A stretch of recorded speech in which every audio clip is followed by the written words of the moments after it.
Kaz Grala is the winner, the youngest driver to win at Daytona in NASCAR National Touring Series history. Joey Stone just picked up his first career win. Holy cow, what a finish. All right, we are back. Another episode of All Clear after a bunch of left and right turns at COTA, Circuit of the Americas in the good old state of Texas, of course. I'm Joey Stone. He is Kaz Grala here.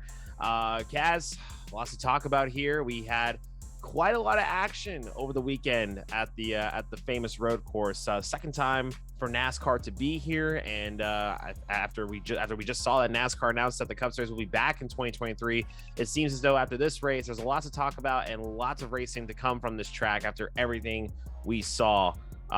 You drove in two of these races, Trucks and Cup. We'll dive into that. Big headline from this race, of course, Ross Chastain picking up his first career Cup win in a controversial way. It never seems we can get away from the controversial finishes, but that's the beauty of NASCAR, all the drama. I mean, what do you got to take from this whole weekend in a nutshell? So, like, very quickly. A lot of action. Frankly, more action than I was hoping to be involved in. But, I thought it was good. It was exciting. Obviously, I was in the Truck and the Cup race, so all I've seen is highlights from after those. But I watched the Xfinity race all the way through and thought it was great. I love COTA. I don't feel like it's a place that's ever going to disappoint. Yeah, I don't think it's going to ever disappoint either. I know last year we had the rain race, right? We had the very, really rough weather like the entire weekend, and that really put a damper on all the excitement for that weekend. But I think this weekend definitely was a good recovery. I think we really saw what the new cars, we saw lots of crazy racing. We saw these drivers going full out rather than being very hesitant with the wet conditions and whatnot. And I think it really showed what this track is capable of when it comes to showing action on the NASCAR circuit. And speaking of action, like we mentioned just before, Ross Chastain picking up his first career win at COTA. And I think we all knew Ross was going to maybe win this year from what that team was doing, but I don't think any of us expected it to happen at COTA. We thought it was going to be either a Hendrick Motorsports show, maybe Tyler Reddick, Austin Cindric, names that have shown that they can win on the road courses. But Ross Chastain just comes out of nowhere and beats one of the best road course racers in NASCAR, let alone quite a few road course guys for this new team of Trackhouse. But we're going to just dive right into what happened there. All right, Kaz, I know you weren't there. You weren't like right there seeing everything, but I'm sure you looked at the footage and everything. Maybe you did see it. Maybe you could see it from a few corners and everything. We saw Allmendinger, Chastain fighting for this win. Bowman was right behind and whatnot. And Allmendinger, who seems to always know how to get the most out of a car when it counts the most on these road courses. It looked as if, though, he was holding back for most of that race until the last bit. This man chopped that lead down so quick. And I'm thinking, this is Allmendinger's race. He's got it. There's no way Chastain's going to beat him. Allmendinger puts the bumper on him, gets into the corner, doesn't spin out Chastain or anything, but puts the bumper and gets away. And as we head into that final braking corner, it looks as though it's going to be Chastain versus Bowman, the showman, who likes to make a dramatic finish. And Chastain just comes out of nowhere and keeps the gas on Allmendinger's bumper, puts Allmendinger into Bowman. Allmendinger spins out. Bowman gets a lot of damage, and Chastain takes the victory.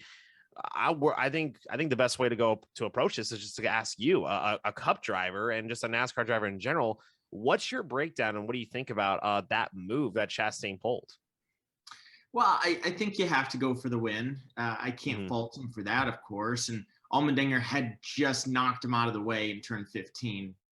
So if you're Allmendinger, you kind of knew you were going to have to deal with something in the last turn or two there. And he certainly did just that. But, if it were me personally, it's easy to look back on it and be, a Monday couch quarterback here and say, like, all right, Chastain probably shouldn't have gotten into him as hard as he did, because what he really needed to do was knock him up the track to go take the win. He didn't need to put him in the gravel trap. But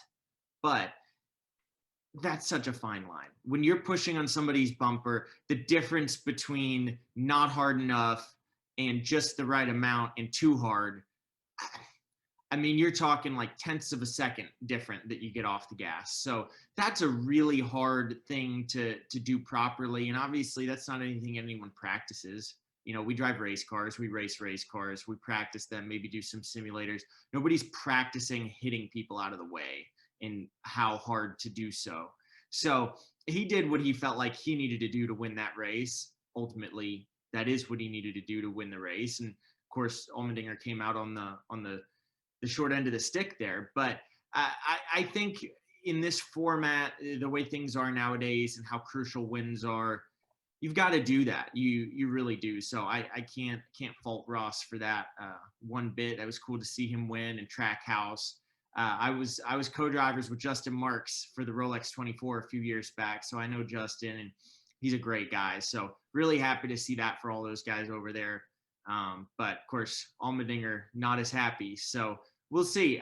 You know, Allmendinger doesn't race full time in the Cup Series, so he may be mad at Ross by the time he's in a Cup car again next, which I'm not sure when that is for his schedule. But anger fades, feelings fade. You may not see Ross get what goes around comes around back from Allmendinger, but drivers also have good memories. So you know, obviously Ross was strong at COTA.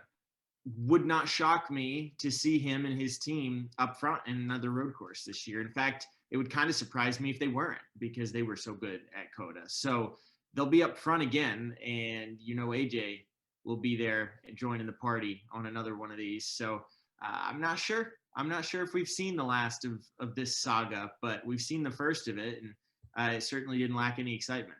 I don't think. Well, here's the thing, man. I don't think we're going to see the last video, because guess who's racing at Richmond this weekend? It's Allmendinger in the Cup car. Allmendinger is racing the Richmond race, and that's why I kind of smirked when you said we don't know when it's going to happen. I'm like, oh, I know when it's going to happen, because I looked at it. Allmendinger is on the entry list for Richmond in a Kaulig Cup car. So could we see the Allmendinger Chastain? Is it a rivalry? Is it maybe just a story that isn't finished yet? Because we knew these two were teammates before, right? They were teammates over at Kaulig in the Xfinity Series. We had Chastain full-time, and we also had Allmendinger. I think he was full-time at that time. I think that was his first year. If not, he was running part-time. And I remember those two were going for a win at Daytona, and I can't remember if it was Chastain or Allmendinger that threw a pretty close block that ultimately took both of the Kaulig cars out of the race. You know, and I think that's one of those references that Allmendinger was referencing to Chastain in the post-race interview, because Allmendinger did not sound happy, man. He did not sound happy whatsoever, but he also didn't sound surprised. I mean, we've seen Chastain drive for quite a few years now, and ultimately, you know, despite how he won this race, I think we're all happy for him, though, because we know the backstory of Ross Chastain. This is somebody who drove, you know, for kind of a back of the field type Xfinity team for a while. You know, no one really knew who he was, and so everyone knew him as the watermelon guy. You know, working on a watermelon farm and whatnot, wanting to achieve a dream of being a NASCAR driver. He was going to be a full-time driver at Chip Ganassi until we all know what happened there. There was a lot of issues with the sponsorship thing. Ultimately got cut from that ride and had to work his way back up to the top again from scratch. And now he's here as a Cup winner for a brand new team of Trackhouse, which is pretty amazing to see in such short time too, for a second car of a new team. I don't remember the last time we saw a new car for a team succeed like this. I mean, in recent memory, I can think of like Jimmy Johnson in 2002 and Hendrick, you know, rookie year, and goes and wins 3-4 races in his first year. No one knew that was going to happen.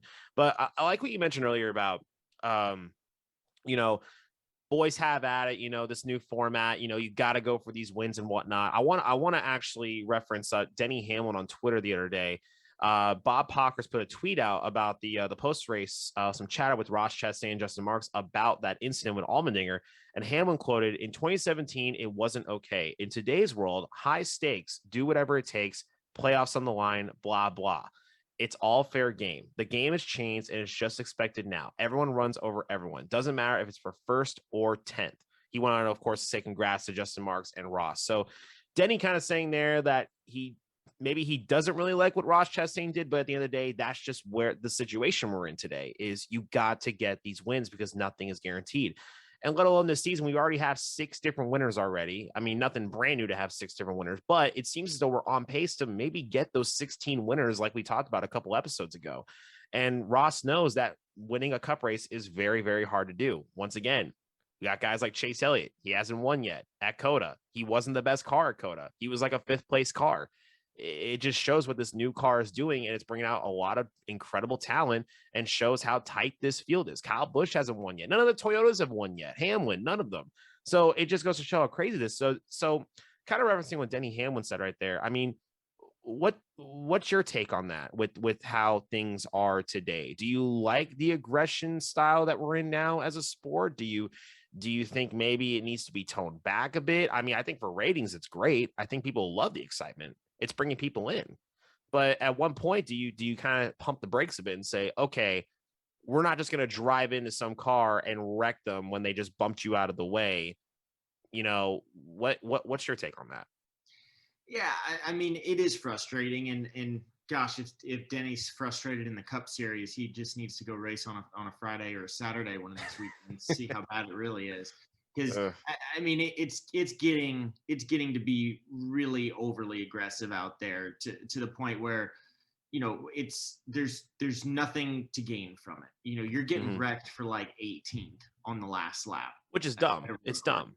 It's dumb. Ridiculous. It's ridiculous. So yeah, I've been a victim of that many times. I try not to be on the giving end of it, although you know, I've found myself in that position at times, sure. But I've also found myself in the position that AJ is in right now, getting dumped on the last lap to win a road course race. Back in 2017, I just about won the truck race up in Canada. Yep, and I remember that one. On the last lap. And so here's the thing about that.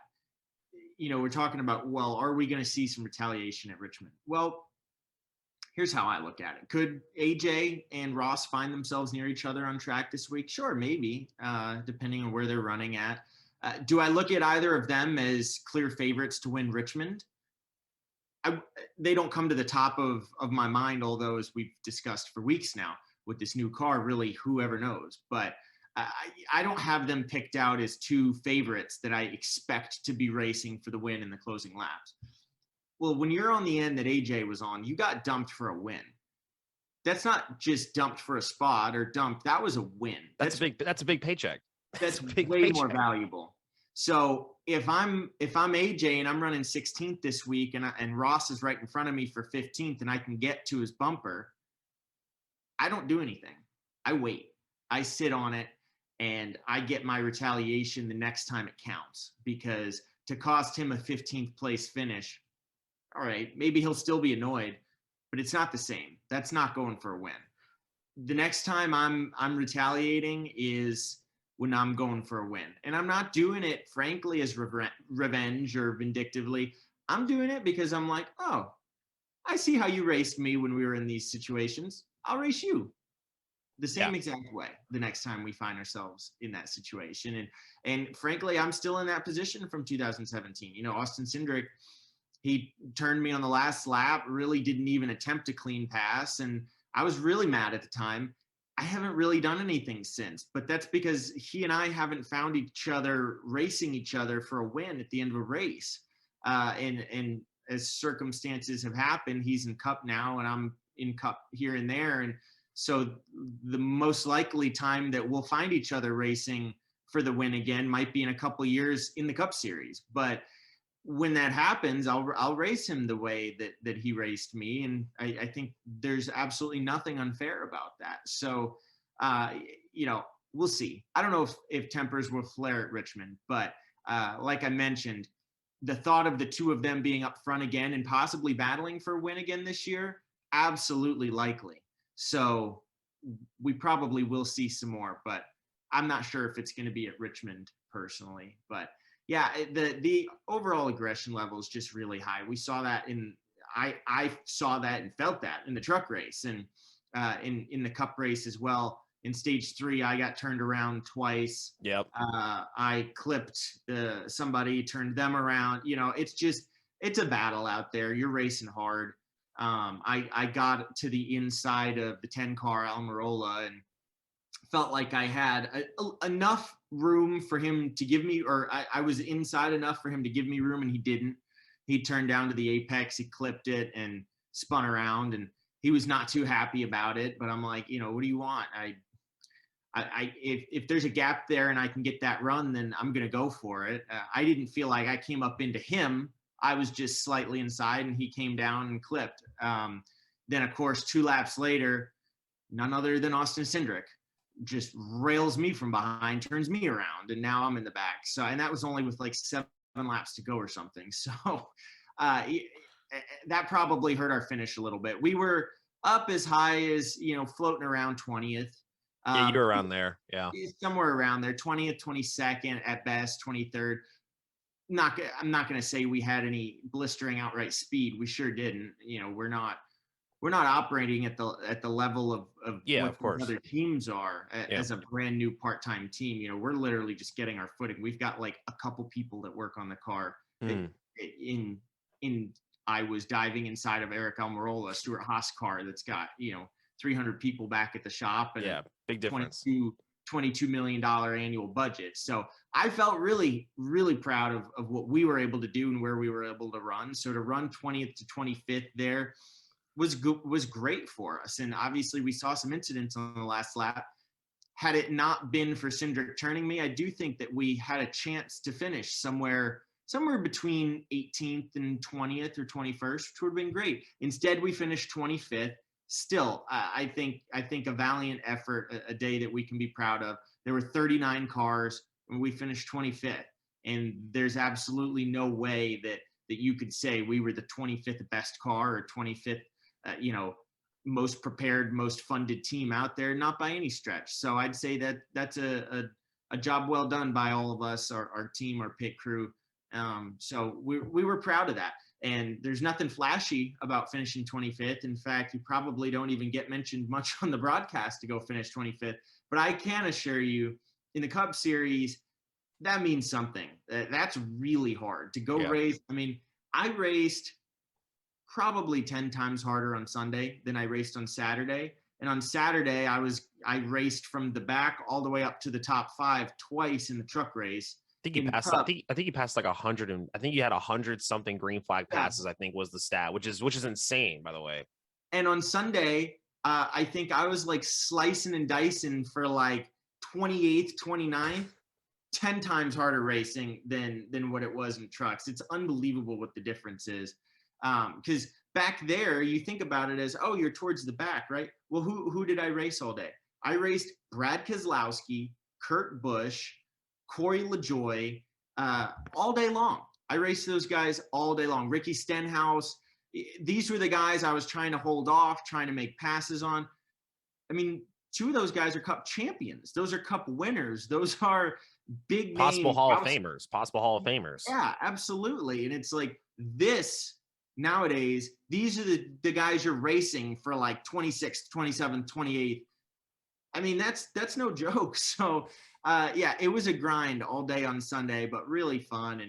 And I assume we're going to get a little deeper into the truck race. So I'll follow your lead on that, but I've got plenty to say on that end. Yeah. This is interesting. So for anyone who doesn't follow Kaz on Twitter and everything, he mentioned, and Kaz, I mean, you can vouch. I mean, you told me before, you're not really the biggest on social media. You don't go out there and say all these wacky things on Twitter and like show what you do in your personal life all the time. But when you guys say something, you'll say it. I mean, I've seen you do it. And I think the Camping World, the official NASCAR Camping World Truck Series Twitter account posted a photo of I think the caption was, everyone's got that one friend, or something like that. It was something, I don't know what the message was behind that. Yeah. But in the background, all the trucks going straight, and then me just turn at a 90-degree angle with the whole, I mean, hey, at least it was good sponsorship, exposure there for the awesome partners you got. But obviously, if you watch the truck race, Kaz, obviously, I think you spun, was it 3 times you spun? Twice, I think. Yeah. Twice. Yeah. One time you got caught in the gravel, and I thought your race was done at that point. I was like, oh no, he's done. And then all of a sudden I see you climb back up to the front of you, which is crazy. But there was one altercation where you did spin, and it was that picture that the Truck Series posted. Now, again, the TVs are not going to catch everything going on. So I knew you spun again, but I didn't see the incident. So I think you quote tweeted it, and you said, and I'll actually find this real quick because this was a beautiful caption that I think that is worthy of saying on the podcast. And when I saw you say this, I'm like, that's not you. That's not you. You really were upset. So Kaz quote tweeted it and said 52 truck, handshake emoji, heat seeking missile. So, okay. All right, buddy, you got to talk to me about this. Okay. So you're obviously on a part-time schedule with the O2 truck, right? This track and what you're doing here is a great opportunity for you. You got up to the top 10 a couple times. I think I saw you up to at least 5th or 6th place at one point too. It looked like you were poised to have a great run. If not, if a little bit more luck, maybe who knows, a chance to win the race. You seemed as if you had a really good truck. And I believe this was near the end of the race, right? Was this maybe with like 10 to go, 11 to go? It was stage two. Stage two. All right, my fault there. So it's funny how you mentioned the 52 of Stuart Friesen, because I think he also was involved in another incident with someone during that day too, because I heard that truck a couple times running into people at this track. So kind of dive in. Actually, I think that he was involved in every incident. Was it ever? No way. Was it every incident? Pretty sure it was. I'm gonna have to fact check that one. Yeah. If that's the case, that's just. I'm not gonna say anything like, like, hey, everyone's a NASCAR driver. They're very talented. But if that's the case, that's just ridiculous. If that is actually the case. It was a little ridiculous. Yeah. Well, I think it's important too to kind of get a feel of my whole weekend. So, right, we go out and practice, which nowadays you get literally like 20 minutes practice straight into qualifying. Which so I still don't like that still, but continue. Practice, we go out. We're feeling good. We got good speed. I know what the truck needs to feel like because we ran up front all year or all day last year there. So, felt good about it. We got a good piece. Didn't do many laps in practice because we didn't want to put too many laps on those tires. So we go straight into qualifying. We're feeling good. I go out, no brakes. Pedal goes straight to the floor all the way. So I limp it around for a lap, which somehow still actually qualified me 18th. I don't really know how. Literally just lifting off the gas and like engine braking with the downshifts. So end up qualifying 18th, but of course no brakes. So that means we have to do an unimproved adjustment. We have to fix the brakes post qualifying, which means we'll start in the back. So we're like, all right, we'll start in the back. We'll have to pass a lot of trucks. That's fine. Should be fun. So start the race, passing trucks. We short pit stage 1. Which means we get to stay out at the stage break, cycled up. So I think we restarted stage 2 there in 12th from the back. So we're like, all right, we're in good shape here. We've been taking our time. I was being careful because when you get back in the pack there, you can definitely end up getting in some hairy situations and get damage on the truck. So being smart about it. Restarting 12th for stage 2. I climbed my way up to 7th or 6th or something there after the restart in the middle of stage 2. And I got the 52 truck just behind me. I've got the 15 truck just in front of me. So we're going down into turn 11 and I see the 52 truck in my mirror, just like, I brake where I'm supposed to brake. Where were you running in this position again? Where were you running? Like 6th or 7th. I might have been 8th. I might have been 8th because I think I came out of this 6th or 7th. So at the time I was probably about 8th. Okay. So you were up near the front then. Okay. All right. Yeah, we were pretty good. Like our issues from qualifying at this point had pretty much been solved. We're like, all right, we've got our track position. Yeah, you're back up to the front. In stage 2. So this would have been like around lap 20 out of, or not even, probably lap 18 or something out of 42, I think, 44. So we're like, no problem. We've got track position. We'll get to like have a good race the rest of the day up front here. So I got the 52 truck in my mirror. Well, I brake where I normally brake for the corner, which happened to be exactly where the 15 truck in front of me braked. So we're like going into the corner like you do. Well, this like blur of blue and orange comes flying by to my left and annihilates the 15 truck in front of me. So I'm like, whew, dodged a bullet here. Didn't get me. He drove in so freaking hard. He wrecked the guy in front of me. So I'm like, all right. I whip around the outside, past the spinning 15 truck, going down the backstretch. I'm like, nice. That was a little 2-for-1 right there. Still got the 52 truck about 5 back in my mirror though, because after he clipped him, he kept going. Yeah. So I'm thinking to myself, I'm like, oh, all right, well, he should settle in here. I mean, surely somebody's not going to wreck 2 people in the same lap. You're going to have to like take a breather there. That would be absurd. No, of course not. We head down into the next corner, just absolutely obliterates me. Like, what are you doing? Everybody knows where you're supposed to be braking. We've been doing it all weekend so far. Totally misses it and just wipes me out for no reason. So after we had already gotten all that track position worked for it, now we're almost halfway in the race, and now we lost that track position. It's a lot harder to try to get that back in the second half of the race. So that incident really hurt our day, because at that point on the next caution, we had to take an alternate tire strategy in a desperate attempt to be able to regain that track position, because that's what made the most sense for our race at that point. But had we been running 6th, 7th, 8th, we wouldn't have needed to take that aggressive strategy, which ultimately that aggressive strategy was not the one that worked out. It was the strategy we would have wanted to be on that won the race. But we did what we had to do. We claw all the way back up. I actually think, I mean, in the closing laps there were a bunch of cautions really late, but I was running like 6th. You got back up to 6 here with about 5 to go. Around 5-6 to go, you were up to 6th place. I was up to 6th, and I could see the 52 truck just ahead of me, and if I had the chance, I was going to get back to him, but I did not get the chance. I instead got clipped from behind a second time on a restart going into the S's. That's when I ended up in the gravel trap. So got towed out of the gravel trap. Luckily, the tow truck hooked me up and then disconnected me quickly enough to not go a lap down. That was important. So stayed on the lead lap, came around, caught back up, restarted on a green-white checkered in 27th, and drove up to 14th. Just ran out of time. But yeah, it was frustrating because, I mean, our truck was good. That team's great. They do a nice job. Like, we absolutely should have run top 5. At worst, we should have run top 10. So that was frustrating that we ended up getting our day hurt multiple times there. But, you know, kind of going back to Denny Hamlin's tweet, that's just how it is nowadays. It's frustrating, but it doesn't, you know, in the old days, you run up front, you run with better guys, you're safe. No, you're not. Nowadays, you're not safe anywhere. I mean, you can just get absolutely punted up front, in the back, in the middle, whether there's any reason for it or not. You know, you could be running 23rd, and for what?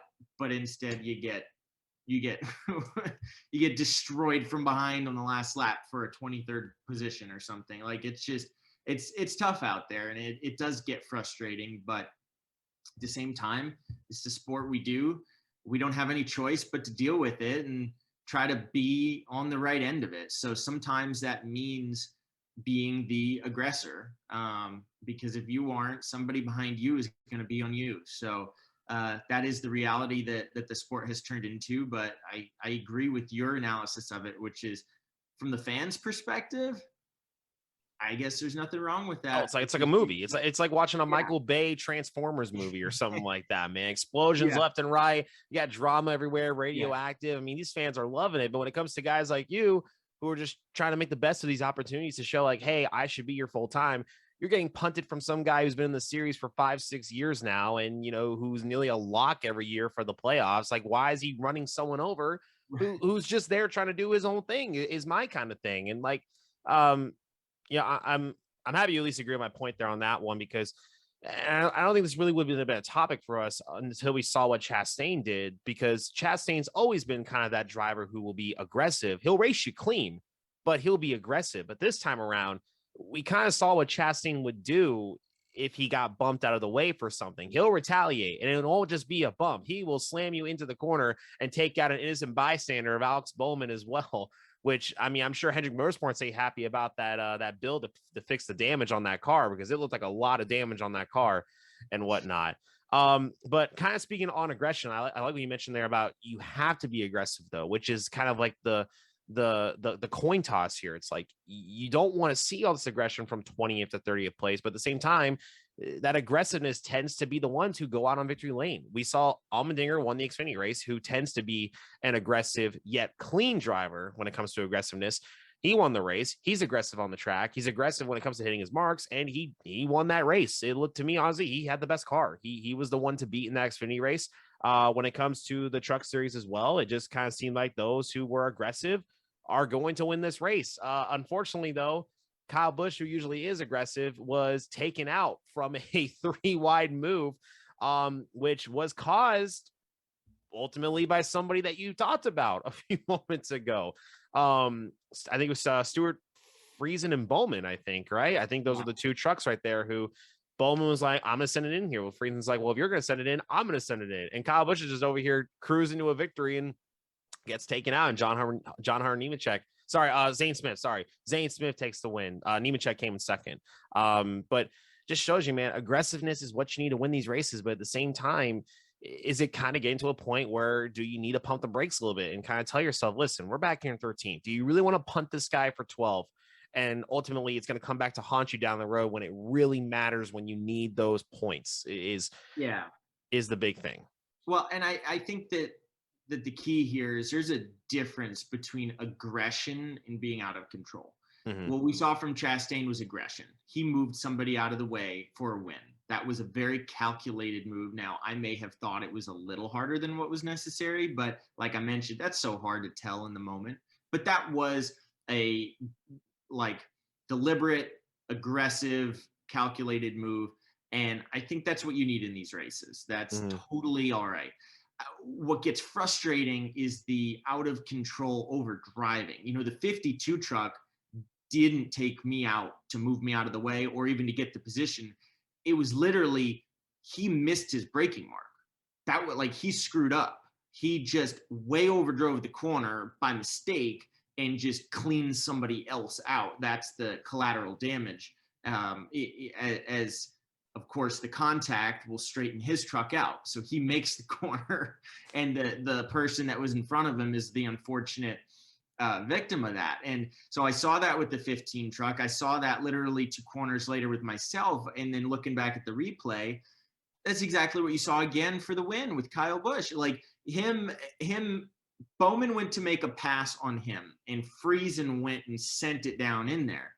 He didn't send it in there to get into Kyle Busch or to move Kyle Busch. No, I think he was trying to race Bowman and just missed the corner by so much that he wiped out Kyle Busch in front of him. Yeah. So I think it seemed like that was a bit of a common thread with him, but it's not just him. There were multiple drivers in each of the 3 races that you saw. Of course, you see it a little less in Cup, but I think that's one of the trickiest parts of a road course. And for somebody who's not a road course guy, it's hard to stay on your marks and make sure that you're that precise, because the place that we break on a road course is the latest possible point at which you can break and make that corner. Yeah. Any earlier than that, and you've killed your corner speed-wise. Any later than that, and you've killed your corner because you're going to miss the corner. You're going to miss your line, which if you're right behind somebody or if you're side by side with somebody and you miss that corner, well, they're getting taken out with you. So I think that's something that it seems like happens a lot to the guys that are not, experienced road course guys, is they'll miss those marks. And unfortunately, they typically tend to come out on the right end of things. And it's everyone around them that comes out on the wrong end of it. And everyone around them may have been minding their own business and hitting their marks properly. So I think that's just the nature of a road course. You're going to have that every time. And naturally, as you work your way up and you look at the Cup field, everyone tends to be more experienced, much more precise, more calculated. You see less sloppy mistakes like that. And you see more controversial moves out of aggression like we're talking about with Chastain. But did Chastain accidentally get into Allmendinger there? Absolutely not. He was going for a win. He did what he felt he needed to do for a win. That's very, very different than a random stage 2, getting clobbered from behind with absolutely nothing on the line. Dude was bump drafting him like it was Daytona, dude. He picked up the whole back bumper of Allmendinger's car and he is zigzagging trying to save the car and hits in the moment. I saw that. I'm like, this dude's not even hitting the brakes. I thought Ross was going to take himself out. I honestly thought. And let me tell you, that's such a tricky position to be in if you're Allmendinger, because you come off the carousel there, which is turn 18. He already felt him pushing his bumper. He knows exactly what's coming right here. But what do you do? How can you avoid that? There's really no way. Like, you have to drive into the next corner. You may be like squinting. You don't want to because you know you're about to get shipped and probably end up crashed. But you don't have any choice. The corner's coming up. And that's a really tough position to be in because at that point, it kind of turns into a little bit of game as far as, all right, we're no longer racing each other. We're going to figure out how to like out-duel each other here with aggression. You know, it's no different than like, say you take the lead going down into one on the last lap at Martinsville and you get a great runoff too. Yeah. I mean, that guy. Yeah, Don't that guy down the backstretch. No, you're coming off too. You're lifting off the gas. Seems counterintuitive to win that race, but yeah, you're gonna go side by side. They're gonna try to lift to tuck in behind you and move you. You're gonna lift. What's gonna happen is both of you are gonna be like floating off the gas the whole way down the backstretch. Nobody wanting to end up the guy in front, so that you can go into that last corner side by side with the preferred lane on the inside and go take that win. So it was going to be the same situation. You know, if AJ somehow had managed to get through 19 without any end to his race, it was about to go down in 20, the very next corner, the one that turned back onto the front. It was about to go down the front straightaway, dude. What are you talking about, man? Allmendinger and Chastain would have spun each other out. It would have spun each other out, and Bowman would have probably won the race, or maybe even Christopher Bell, who finished third. Like, I imagine if Allmendinger maybe had an extra 50 feet right before that corner, do you think he would have just slammed the brakes and like to a point where Chastain has to make the corner at some point to where, you know, okay, he's not going to be sent. He's going to be going with me. I'm still going to get under him, but Allmendinger's going to be on my outside. Like, if you had an extra 50 feet there, like, what would you have done differently if you were Allmendinger? It's so hard to say because you have such a limited amount of time in the moment to think about it. But now that we've seen it, we have time to think about it. If I'm AJ, I'm probably going to come off of that carousel way wide and stay as far left as I can and brake way early so that you try to get him aside of you, get him out from behind you. Because if you're aside, you've got a chance. If you're behind, you've got a chance. If you're in front, he had no chance right there. So I feel like ideally he could have done like a drastic maneuver to get left and get to the left, hit the brakes, to try to make sure. Because as soon as if the one car even unintentionally so got to his side, then AJ was in a much, much more powerful position than he would be in with that one car in your rear bumper. So that's what probably could have done it. But also, you're racing, and that's not what comes to mind because that's not how you drive that corner. That's not what you're supposed to do. It's way outside the box, and it easily could have not worked because if Chastain had thought the same thing to swing wide and he said, I'm going to go to his inside here, well, by you going way left, now you just ended up with him on your bumper even harder. So, you know, there's no right answer. There's no way that you could look at that and say, well, if AJ had done this, he would have won the race. No, absolutely not. That was one of those really hard racing moments that really any of the three involved there could have come out on top. And instead, what we saw was one scenario play out, and that's who won. But there were a million different ways that right there could have gone. Yeah, and like it's me. If when I put myself in that shoes, if I'm Allmendinger and I know I bumped Chastain out of the way, deliberately bumped him out of the way. That was definitely not an accident. He did intentionally got in Ross Chastain. Didn't want to wreck him, but he bumped him out of the way to get that spot. I know if I know Ross and I'm like, I know how he is. He's gonna get into me. That would have been the coolest move in NASCAR history, if you ask me. You see Chastain coming, you know he's gonna bump him out of the way, and you just pull a swift left, pump the brakes early, let Chastain go, get back on it, hit him again, and then take the win.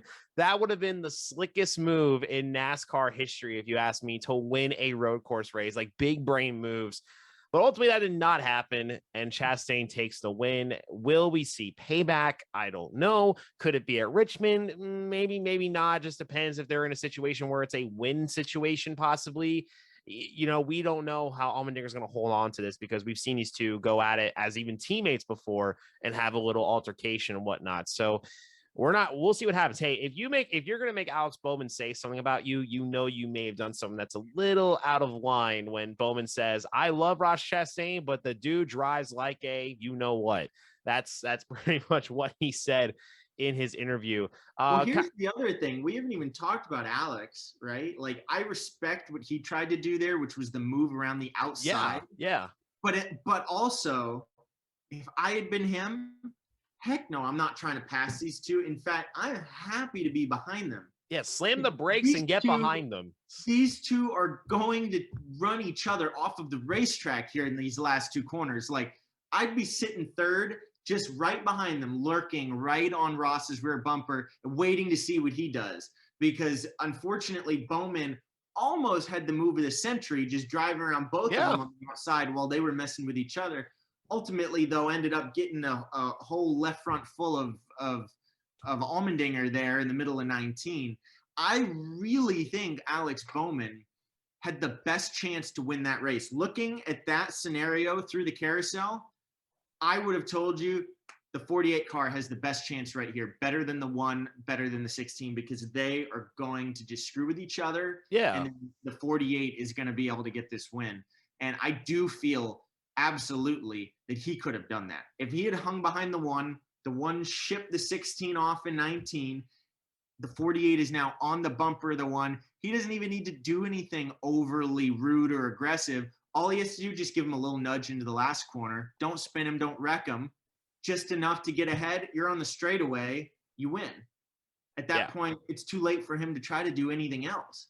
So I think that's something he'll probably look back on and feel like, if I had done this a little differently, maybe I could have won that race. But he does already have a win on the season, so he is okay at least. I mean, it's funny how you mentioned Alex Bowman, because I was going to mention, I kind of had a feeling, and I think you've probably have witnessed this before and experienced it. When a driver calls you out and says stuff about you, doesn't it kind of light a fire under you a little bit? Because I feel like after Hamlin's comments about Bowman last year at Martinsville, calling him like a hack and everything, and Bowman with the counter making the t-shirt and everything, which is really, really cool.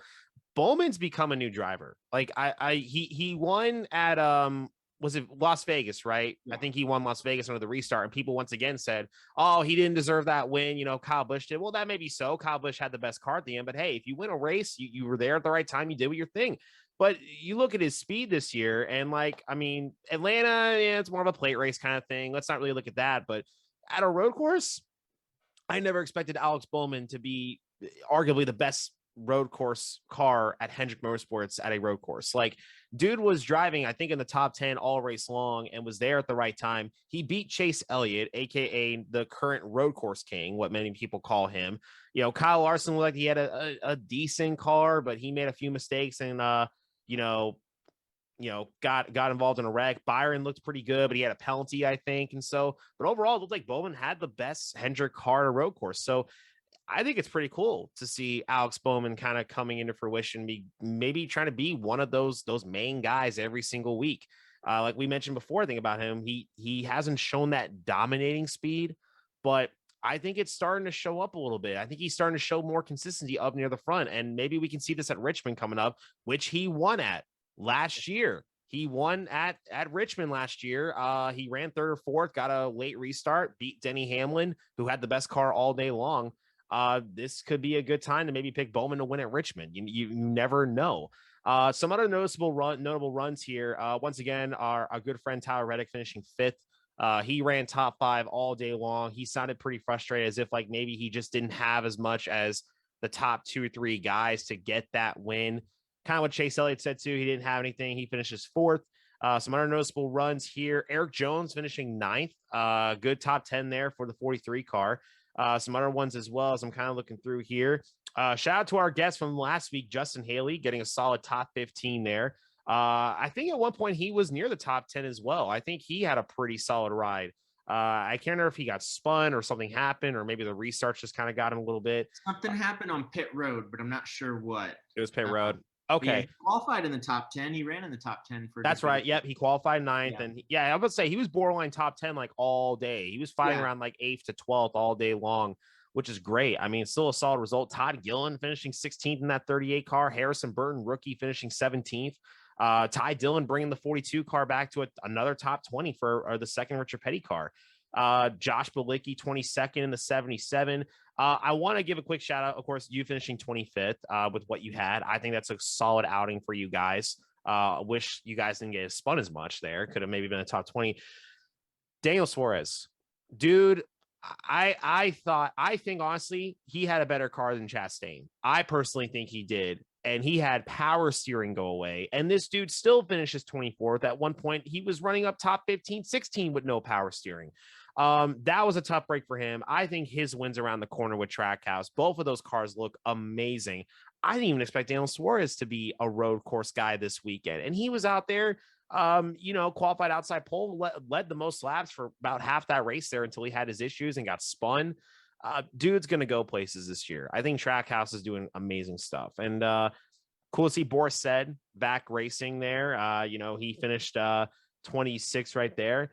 And, of course, a couple guys that had some issues there. Ricky Stenhouse. Bubba had a wheel come loose. Tough break for him. He looked like he was actually having a pretty solid race there. He was running like 11 to 15th and whatnot. And Corey LaJoy, he had an issue as well. And, of course, AJ Allmendinger, unfortunately, got wrecked on the last lap. Everyone passed him. What was going to be a win or a podium turns into a 33rd place finish for the road course ace himself right there. But, yeah, like we mentioned before, I mean, this race was good. This race was good from start to finish, I think. Personally, if you ask me, could the race be, notched, turned a little bit down when it comes to the distance, maybe a little bit. I think the race is a little too long, especially that final stage. I think it kind of takes away that excitement and like every single corner counts, because we all know when a caution comes out, if you have a good car, you'll get those spots back. This track is super, super long. I mean, you have so many opportunities. If you have a better car than 15 cars in front of you, you're going to pass them in 8 laps, 10 laps, depending on how, when you get to those corners and your braking points and everything. I think the distance can be toned down a little bit, but I think this was a successful weekend for NASCAR. I think it was. I think once again, the next gen car proves that it is the car of the future. There was some great racing. These guys didn't get super loose and spin everywhere. But we saw how these cars handle. We saw guys, wheel hopping a little bit. We saw lots of great racing. The cars were taking lots of bumps and hits and everything, which is great. I think the trucks had a very solid showing as well. Kyle Busch didn't pull away. He had a lot of competition right behind him, like Bowman and Friesen, until they ran into him, and a few other names.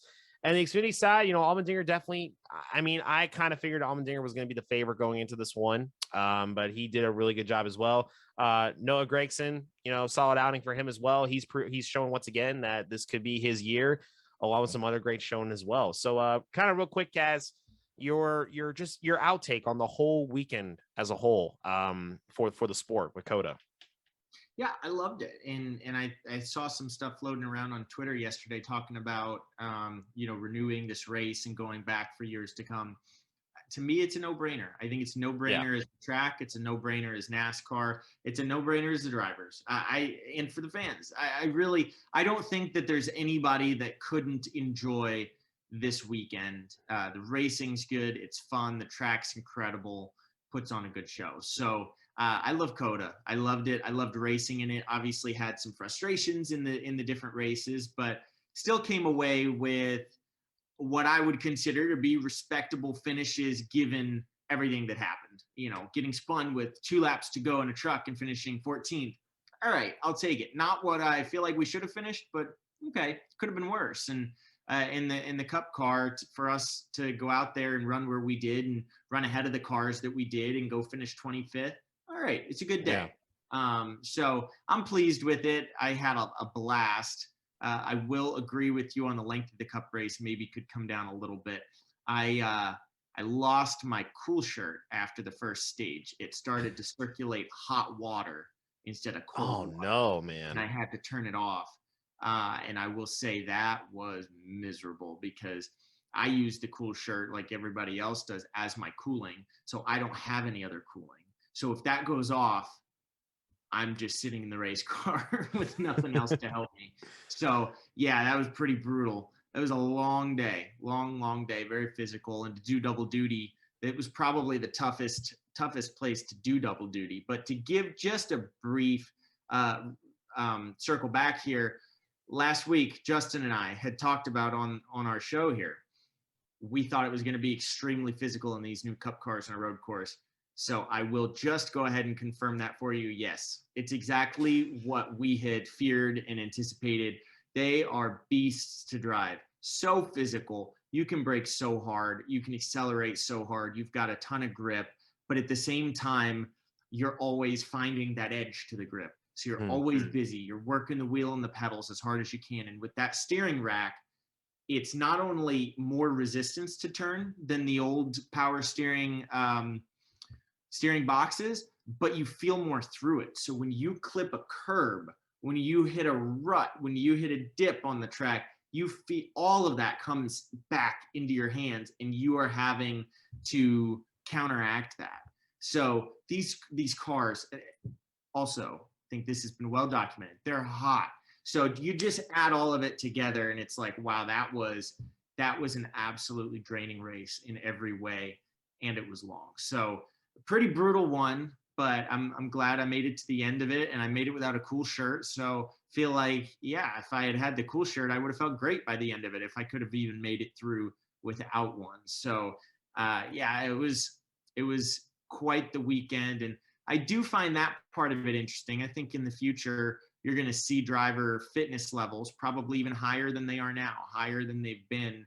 You know, Jimmy Johnson kind of started that trend a number of years ago and has moved everybody in that direction, pushed everybody to be the best competitor they can be. And I think you're going to find out of necessity that trend is only going to continue upwards because at this point, to be out of shape is basically undoable to make it to the end of one of these races, to make it to the end fresh, because you can be tired at the end, but if you are tired physically, then you are not operating at your full mental and physical ability in that race car. And maybe that means getting past, maybe that means making a mistake, spinning out. You just can't afford that when you get to this level of racing. So you're going to see guys really having to push their bodies to be in good shape to be able to compete in stage 3 of these races. Yeah, we're about to see Mark Martin start training drivers at this point. I think that dude is ripped for his age and in very good shape and whatnot. Maybe Jimmy Johnson might come back and be a personal trainer for some of these Hendrick boys and whatnot, and maybe some other guys. But speaking of driving, very physical wise, I think we're finally going to get a little bit of a week here where the physicalness of, is that the right word? I don't even know. I graduated. We'll roll with you. Yeah, we'll roll with it. We'll roll with it. Yeah. So heading in to Richmond, a track that definitely does not require as much physical driving. Still a little bit though for a short track, especially that treacherous turn 2 wall, which is very treacherous in the past of this of the course of the racing here. We head to Richmond. Alex Bowman won this race last year in dramatic fashion. Late race restart. Arguably had the best car at the end, takes the win away from Denny Hamlin. We head to this race with the next-gen cars, which we have already been very, very impressed with so far. Here comes a short track, Kaz. All right. We saw these cars go at the Clash. They did very, very well. But this is where we're going to see, I think, the first true test of the short track racing here, right? We got some very, very light, straightforward speed, along with some coasting into the corner, getting back on the gas, maybe a little multi-groove, that middle lane, the low lane and everything. So kind of heading into Richmond here, Kaz. I know we saw a little bit of a short track preview at the Clash, but that's going to be more so for Martinsville, etc. But who is someone you are eyeing when it comes to Richmond in this next car? Maybe stuff we've seen so far. Who do you got winning at Richmond who's going to stand out? So who I'll be watching in the Cup race, I would say would be Denny Hamlin. And I know that's a random pick given kind of how his season has started here, but I don't feel like there's anybody better at a short track than Denny Hamlin. His throttle control, his ability to maximize drive off the corner without wearing out the rear tires, I would say is second to none. Jimmy Johnson used to be able to do exactly that as well. And I feel like Denny has taken his place since. So I think Richmond's a track I don't expect the next gen car to be any different at. It's not a high aero track. It's not a heavy braking track like a road course. It's just your old fashioned short track with some tire wear. I think that this is going to be the most similar race to the old style car that we've seen since Daytona. So I'm curious to see who rises to the top. If you see maybe some of the old guys that you used to see running up front, run up front, but Denny Hamlin's the one I'll be watching. But I will say this: physical, maybe not. I don't think Richmond's the most physical track by any stretch. However, difficult. It's a tough place. It's a tough place because it's a pretty simple track. So to be better than everybody else there just takes that much more knowledge, that much more precision, because you got to beat them at what's a fairly simple track. You really got to do something special to be good there. And that takes me to my next point and the last thing I want you guys to watch going into this weekend. My team, Alpha Prime Racing and Xfinity, a couple of rookies making their debut this weekend. Both Alpha Prime cars have first-time Xfinity racers in them this weekend at Richmond, Howie DiSavino and Raja Carruth. I love seeing somebody make their debut. I absolutely love that. Not only because I remember my debuts in each series and how special that is the first time you get to race in that series. It's just such a cool moment for you personally. But also because I always am curious to see how they do. So Raja Carruth and Howie DiSavino, they'll be in the 44 and the 45 car this weekend at Richmond. Tough place, tough track, not the easiest place to make your debut, but we get to see them as teammates make their debuts, and that's going to be pretty exciting. So definitely keep an eye on the old APR boys this weekend. Yeah, we definitely will. I think everyone who's watching or listening to this will definitely will, especially for Raja Carruth, someone who's very well known in the sim racing community, which is very big on my part. That's a big part of my background. So definitely, I've raced against Raja before on the sim. He's no joke. He's the real deal, and he's a very special talent. And can't wait to see both of those guys take on the track in the Alpha Prime team. It's going to be really fun to see. And you mentioned Denny Hamlin for your guy to watch out for. I'm going to go with the hack. I just got a feeling about Bowman. I think obvious choice. It's obvious though, but again, it's an obvious choice for a reason. He won the race last year, right? But I just see something different in him this year. I just see it differently. I mean, he ran great at a road course, right? I think last week was the best performance by him on a road course he's ever had, and it wasn't by mistake. He drove an amazing race. He's a quick learner as well, and I think with an advantage that he has with Greg Ives, who's very, very technical behind the cars as crew chief, I can just see this being a race where maybe we're finally going to see that dominating speed from Alex Bowman and kind of see what everyone's been kind of joking about him is like, yeah, but he's not winning these things by speed. Well, I think we can see it this week, and maybe we can see a Denny Hamlin versus Alex Bowman at Richmond again. And boy, that would be a headline too, to see Hamlin Bowman going at it again at Richmond after the Martinsville hack comments and everything as well. Kind of going back to the place where maybe it all started at Richmond when Bowman took that win away. But I think it's gonna be a great weekend. I do agree with you that maybe we might not see too many differences with this car, with the last car, but I do expect the next gen car to maybe have the edge over that last car when it comes to excitement and seeing maybe some better racing as a whole. Maybe these cars going up the track a bit more, kind of diamonding the corners to get those runs. We'll see what happens there. But we have reached the end of this episode, a very fun and energetic episode. Love diving into Kaz's races and everything. Maybe, just maybe, in due time, maybe we'll have an episode where we can talk about maybe Kaz getting a little bumper on the 52 down the road, if payback is possibly on the horizon, guys. But guys, thank you so much for listening to this episode. Make sure to, of course, check us out here on the YouTube side. Of course, follow us on Apple Podcasts and leave a nice review for us too. Talk to us. Let us know how the show is and tell us how we can make this thing better. But guys, he is Kaz Gralla and I am Joey Stone. And now you are officially all clear and up to date for all the action coming up at Richmond. We'll see you guys next time.